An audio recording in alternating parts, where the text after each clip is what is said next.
एक छोटी सी बच्ची अपनी माँ को हर मंगलवार को कॉल करती है और एक ही बात पूछती है, माँ वापस कब आओगी। उधर माँ चुपचाप बेटी की बात सुनती है और फिर आंखों में आंसू लिए फोन रख देती है। दोस्तों, ये कहानी है 19 साल की केरल की नर्स निमिषा प्रिया की, जिसे आज से ठीक 5 दिन बाद यमन में फांसी पर लटका दिया जाएगा। साल था 2008। केरल की रहने वाली 19 साल की निमिषा प्रिया अपनी मां को दूसरे के घरों में रोज काम करते हुए जाते देखती थी। निमिषा सोचती थी कि एक दिन वो घर की माली हालत सुधार देगी। केरल की निमिषा पढ़ाई में काफी अच्छी थी, लेकिन घर की हालत ठीक नहीं थी, जिस वजह से उसकी मां उसकी पढ़ाई का खर्च उठा नहीं पा रही थी। जैसे तैसे उन्हें आधी अधूरी पढ़ाई पूरी की। इसके बाद एक चर्च उनकी पढ़ाई के लिए आगे आया और निमिषा के नर्सिंग डिप्लोमा कोर्स के लिए पैसे भी दिए। निमिषा ने नर्सिंग का कोर्स तो कर लिया, लेकिन काफी ढूंढने के बाद भी उन्हें केरल में नौकरी नहीं मिली। हर जगह उन्हें निराशा हाथ लगी और कहा गया कि उन्होंने डिप्लोमा से पहले अपनी पढ़ाई पूरी नहीं की, इसलिए नौकरी नहीं मिल सकती। इसी बीच निमिषा और उसकी मां को पता चला कि यमन में नर्सों के लिए अच्छे मौके हैं और वहां उन्हें आसानी से नौकरी मिल सकती है।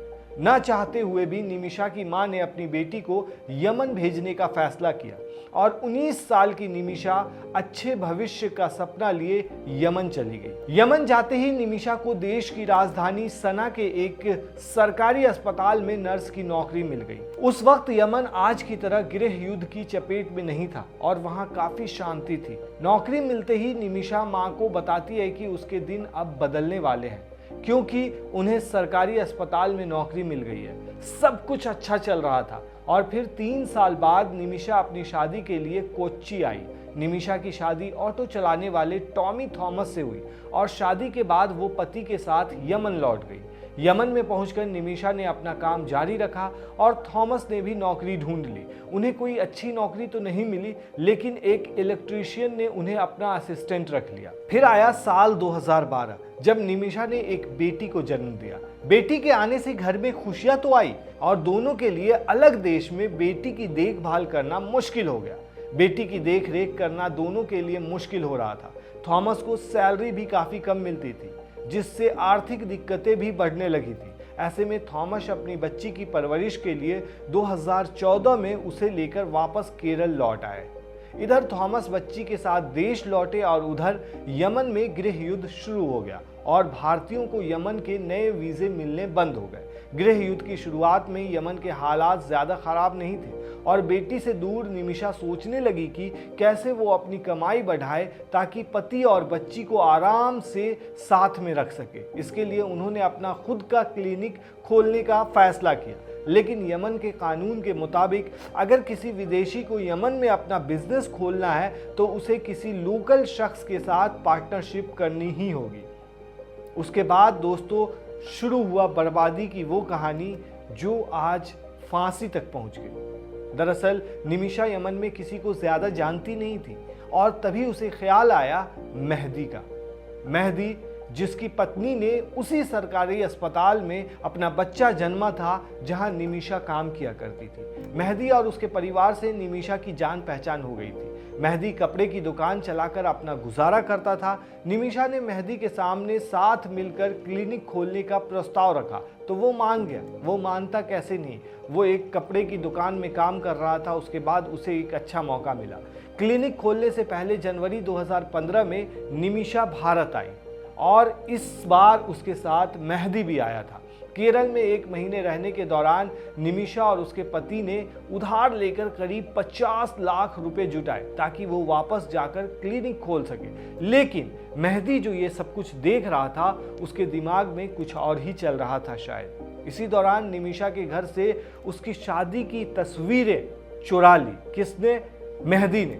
उसके मन में पहले से ही निमिषा के लिए छल आ चुका था और उसकी नज़र उनके पैसों पर पड़ गई थी, यानी निमिषा के पैसों पर। उसने निमिषा की शादी की तस्वीरें चुरा ली और बाद में वो दावा कर सके कि निमिषा से उसकी शादी हुई है और वही निमिषा का पति है। वो किस लिए, वो आगे बताएंगे।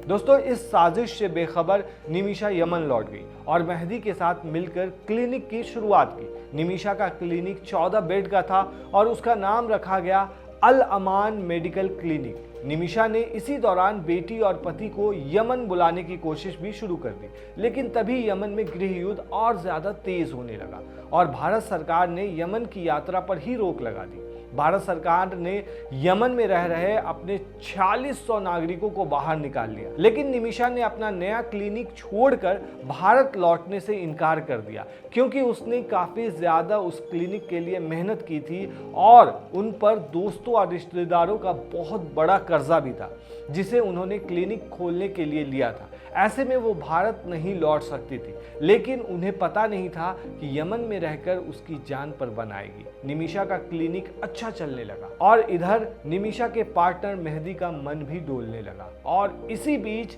मेहदी ने अपना असली रंग दिखाने भी शुरू कर दिया।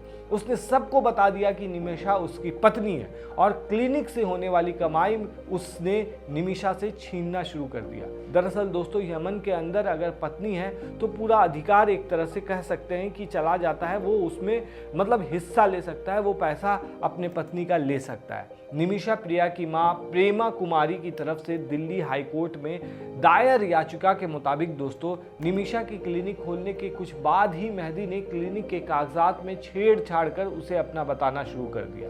वो सबसे कहता कि निमिषा मेरी पत्नी है और उसने क्लिनिक की कमाई भी रखनी शुरू कर दी। निमिषा ने आरोप लगाया कि मेहदी ने सालों तक उसे और उसके परिवार को परेशान किया।